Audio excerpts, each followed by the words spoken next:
네 번째로는 스마트 분류입니다. 이 스마트 분류라는 것은요, 사물 인터넷, 인공지능, 빅데이터, 로보틱스 등 첨단 기술을 물류에 접목해서 상품의 주문, 생산, 보관, 판매, 배송 등 전 과정을 실시간으로 관리하는 시스템을 의미를 합니다. 그래서 이런 시스템을 초기에 도입하려면 비용은 굉장히 높겠지만 운영의 효율성이 굉장히 높기 때문에 장기적으로는 비용이 절감된다는 장점이 있겠죠. 아마존의 경우에는 물류 작업용 로봇을 만드는 키바 시스템스라는 회사가 있는데요. 그 회사를 통째로 인수해버리고 물류센터에 로봇을 투입했다고 하죠. 저도 이제 리테일 회사에서 일을 해본 적이 있기 때문에 그 소비자가 물건을 구입 버튼을 누르면 어떤 일이 일어나냐면 그 정보가 이제 창고로 가겠죠. 창고로 가서 어떤 물건을 가져와 주세요라는 명령을 받게 되는데 이제 인간이 그거를 보고 창고의 선반에 가서 그 물건을 더듬더듬 해가지고 이제 찾아오는 게 기존의 시스템이었는데 이제 그 수량이 늘어나다 보면 그런 식으로 하면 비용도 너무 많이 들고 이제 오류도 생길 수 있잖아요. 그래서 이런 물류센터의 물건을 가져오는 작업이라든지 아니면 뭐 포장 그리고 포장한 상품을 이제 그 운송하는 트럭이 가는데 거기다 딱 내려놓는 것까지 그런 걸 다 자동화하는 그런 흐름이 있어요. 그래서 이런 물류센터의 로봇들은 센서를 가지고 이제 해당 물건의 위치를 감지하고 선반을 향해서 스스로 이동하고 그거를 싣고 와서 포장용 분류를 하는 직원에게 갖다 주는 그런 일을 하고요. 이런 자동화 로봇을 도입하고 난 이후에 아마존의 주문 처리 시간은 90분에서 30분으로 줄었다고 합니다. 그리고 특히 이제 주문이 쏠리는 경우, 그러니까 예를 들어서 뭐 블랙 프라이데이라든지 연말에 홀리데이 시즌 같은 경우에 이런 자동화 시스템은 진가를 발휘하겠죠. 그리고 이런 걸 되게 잘하는 회사로 징둥이 있잖아요. 징둥닷컴은 이 물류 부문만 따로 떼어가지고 징둥 로지스틱스를 따로 홍콩에 상장을 시킬 예정이죠. 이 징둥은 자체 물류센터를 가지고 있어서 코로나 이후에 강점을 발휘했죠. 알리바바가 이제 배송을 잘 못해줘가지고 막 우물쭈물 하고 있는 사이에 징둥이 빠르게 여러 곳에 배송을 해주면서 소비자들의 지지를 모았습니다. 이 징둥닷컴의 경우에는 빠르면 반나절, 늦어도 2일까지 배송을 해준다고 하고 그 넓은 중국 지역의 99%를 커버한다고 해요. 그리고 무인 배송을 처리하는 시스템도 늘려나가고 있고 드론이나 무인 배송 로봇 같은 것도 개발을 하고 있다고 합니다.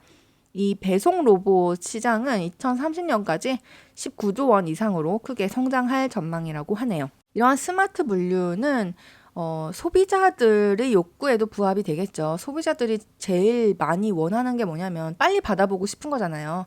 싸게 사서 빨리 받고 싶다. 이런 간단한 욕구이기 때문에 스마트 물류를 도입함으로써 비용 면에서 효율성을 추구를 할 수 있고 그리고 데이터를 사용하면 더 스마트하게 물류를 처리할 수 있겠죠. 예를 들어서 뭐 서울시 관악구에서 월요일 밤에 치약이 대충 한 10,000개 팔려. 그러면 이런 분석 결과를 가지고 그 관악구에 가까운 창고에다가 미리 치약을 10,000개 가져다 주면 그렇게 처리한다면 배송 기간을 획기적으로 줄일 수 있잖아요. 아마존 같은 경우도 예측 배송의 특허를 가지고 있고 심지어 그 중에 하나는 제가 되게 읽고 인상 깊었던 게 주문을 하면 바로 차량이 출발을 한다는 거예요. 그 창고에 가서 뭐 물건 집어오고 할 필요도 없이 주문하면 바로 그 순간 우리 집 가까이에 있는 물류센터에서 자동차가 우리 집으로 출발해. 그리고 그 차량 안에서 3D 프린터로 필요한 물건을 만든다는 거예요. 그러니까 예를 들어서 내가 칫솔이 없네. 칫솔 사야지. 그리고 구입 버튼을 눌렀어. 그러면 저희 집 가까이에 있는 창고에서 뭐 차량이 출발해가지고 차량 안에서 3D 프린터로 이거 윙 해가지고 그 칫솔 만들어가지고 그걸 저한테 갖다 준다는 거잖아요. 그러면 시간이 정말 크게 줄어들 수 있겠죠. 그러니까 비슷한 예로 제가 미국의 피자 회사의 사례를 읽었는데 미국의 어떤 피자 회사는 그러니까 피자를 주문하면 차량이 바로 출발하는 거예요. 그리고 차량 안에서 굽는 거죠, 피자를. 그러면은 진짜 한 10분이면 피자 오고 피자는 따뜻한 상태고 식지도 않고 좋잖아요. 그래서 이런 방식으로 아마존도 프라임 회원들에게 더 빠른 배송을 제공하려는 기술적 발전을 추구를 하고 있고, 이렇게 해서 편의성이랑 경제성을 다 잡고 소비자들의 이 마음과 충성심까지 더 단단하게 잡아두려고 하고 있습니다. 다섯 번째로 라이브 스트리밍인데요. 이 라이브 스트리밍은 중국에서 더 이상 새로운 시도가 아닌 것 같아요. 그냥 일반적인 사용자 경험이라고 생각을 해요. 왜냐하면 중국의 온라인 쇼핑몰들을 보다 보면 어디나 다 이런 라이브 스트리밍을 제공을 하고 있거든요. 이 라이브 커머스의 진행자가 새로운 커리어로 떠오르고 있다고도 하죠. 이걸 잘하면 한 달에 3천만 원 이상 벌 수도 있다라고도 하고요.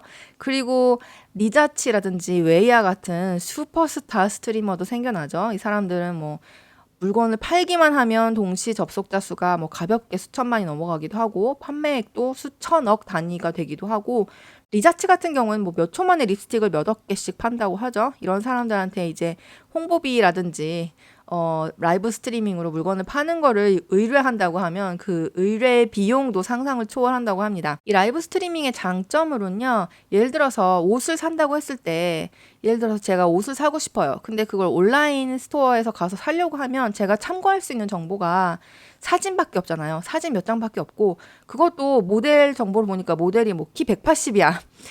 모델이 키가 180이어서 이게 바지가 무릎까지 오는데 이거 내가 입으면 이거 한 종아리까지 올 것 같아. 근데 모델의 키가 180인데 그걸 또 포토샵을 해서 날씬하게 만들었어. 그러면 이거 내가 입으면 어떻게 보일지 전혀 감이 안 잡히잖아요. 그러니까 나랑 비슷한 체형의 사람이 입었을 때 이거 어떻게 보일까?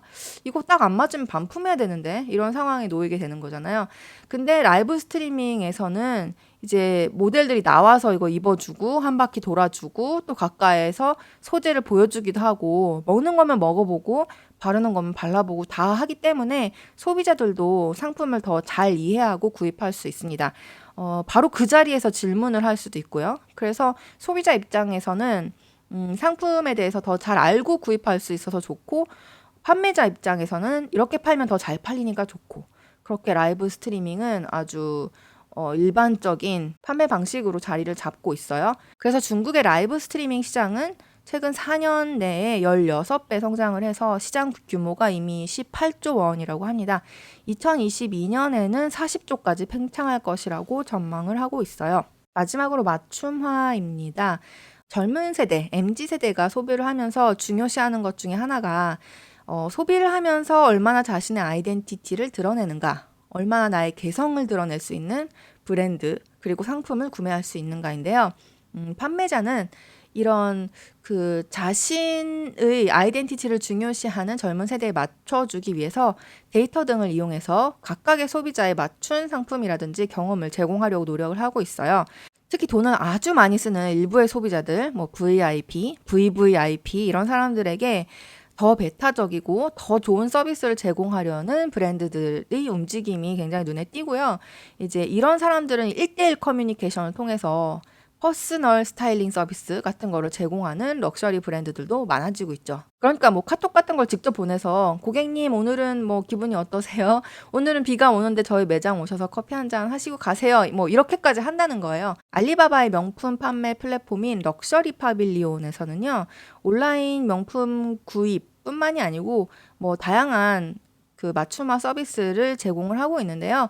뭐 프리오더, 방문 반품 서비스, 유명인 이벤트의 초청, 뭐 특별 오퍼 이런 거를 뭐 기본으로 제공하기도 하고, 프리미엄 회원한테는 이제 스파 서비스라든지 개인 쇼핑 컨시어지 서비스 같은 차별화된 서비스를 제공을 하고 있다고 합니다.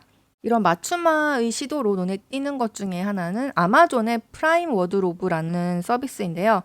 이 프라임 워드로브라는 서비스는요, 디자인, 생산, 유통까지 인공지능으로 구현하는 시스템을 개발하고 있어서요, 이 아마존이 3D로 체형을 스캔하는 소프트웨어를 개발한 바디랩스라는 회사를 통째로 인수를 했어요. 그래서 소비자들의 체형 데이터를 기반으로 디자인을 하기도 하고, 그 소비자들의 사이즈에 딱 맞춘 옷을 생산하기도 하고, 그리고 필요에 의해서 이걸 유통을 시켜서 배송을 해주는 그런 소비자 경험을 구현하려고 하고 있다고 하고요. 그리고 그 체형 데이터를 기반으로 온라인에서 가상으로 사기 전에 먼저 옷을 입어볼 수도 있다고 합니다. 이렇게 소비자들의 구매 경험을 개선하고 미리 이렇게 그 가상으로 체험을 해 봄으로써 상품 반품률을 획기적으로 줄이려는 시도를 하고 있어요. 그리고 비슷한 서비스를 제공하는 회사로 스티치픽스라는 회사가 있죠. 이 스티치픽스는 데이터를 이용해서 맞춤형으로 옷을 골라서 정기적으로 옷을 배송을 해줍니다.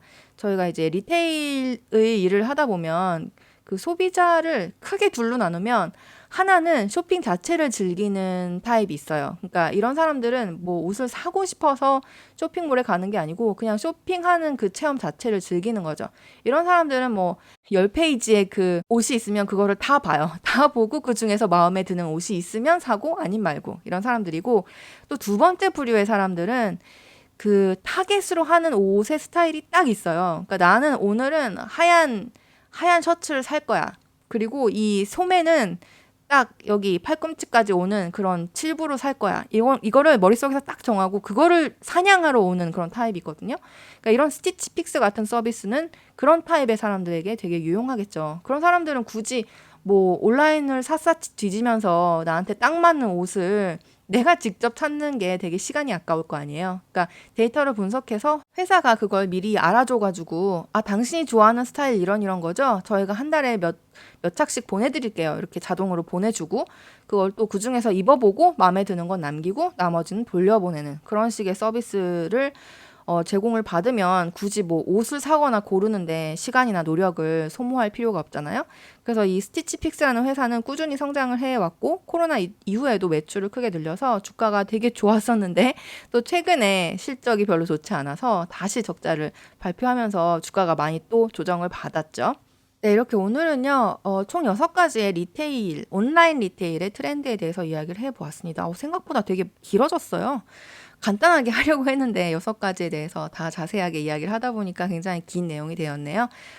저는 이렇게 제가 투자하는 회사 중에서는 뭐 아마존도 있고 파페치도 있고 스티치픽스 같은 스티치픽스는 근데 좀 위험해서 아주 소액만 투자를 하고 있는데 이런 이커머스 계열에 투자를 많이 하고 있기 때문에 그리고 저 자신이 이제 이 온라인 리테일 업계에서 일을 하고 있기 때문에 굉장히 관심이 많아서 정기적으로 이런 식으로 좋은 정보라든지 그 큰 흐름을 분석할 수 있는 그런 내용이 있으면 공유를 해드리려고 합니다. 그러면 오늘은 여기서 마치고요. 또 다음 시간에 만나요. 안녕.